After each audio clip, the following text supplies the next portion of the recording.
অতি প্রথম চুলাতে ধরালাম, ধরানোর পর এগুলো আছে দিলাম ভিতরে, তারপর ভিতরে একটু বাটার দিয়ে দিলাম, হালকা পরিমাণ একটু তেল দিয়ে দিলাম, তারপরে ভিতরে মাংস দিলে দিয়ে দিলাম,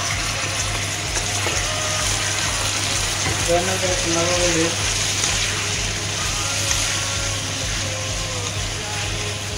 একটু বাঁচতে থাকো, এভাবে থাকো 2-3 মিনিট, তারপর আবার একটু নেড়ে দিই, ওটাই দিই ভালো করে মিক্স করে একটু কাটা করা হয়ে যাবে। তারপরে ভিতরে দিয়ে দিলাম টমেটো আর আলু, 2 পিস টমেটো, 2 পিস হালকা আস্তা ভাড়া, তারপর আবার একটু নাড়া দিই,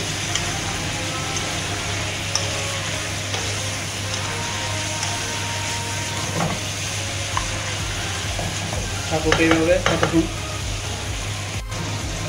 তারপরে কিছুক্ষণ পর দিয়ে দিলাম মশলা, তারপর একটু মিক্স করে দিই,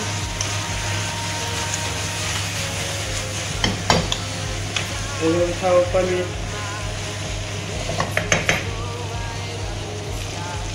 তারপরে কিছু পরিমাণ পেঁয়াজ দিয়ে দিলাম, ভুলে গেছিলাম খেলা শুনো না, আর হালকা পরিমাণে রসুন দিয়ে দিলাম, আগে করে কোনো সমস্যা নাই, পেঁয়াজ কেটে যাবে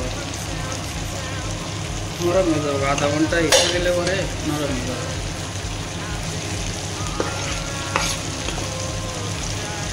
তারপরে মিক্স করে আবার কতক্ষণ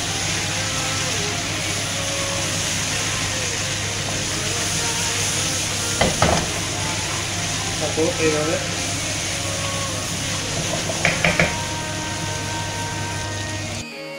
তারপরে কিছু জল দিলাম,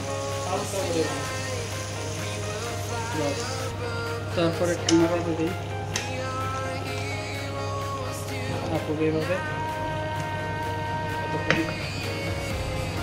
হালকা পরিমাণে কিছু পরিমাণে লবণ দিয়ে দিলাম, তারপরে অর্ধেকের মতন কোকোনাট দিয়ে দিলাম,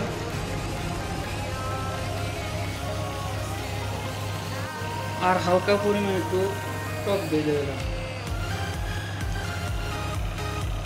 তারপর একটু মিক্স করে একটু এইভাবে আধা ঘন্টা ফেলি, 40 মিনিটের মতো, তারপর ডাইকে থেকে 30 মিনিটের দিকে বন্ধ থাকে। এভাবে 30 মিনিটের মতন হয়ে গেছে, হালকা একটু জলও দিয়েছি, আর 10 মিনিট এনতে তুমি 5 মিনিট চলেও যাবো, তো হয়ে গেছে, বন্ধ করে দিলাম, বাস চলবো শেষ।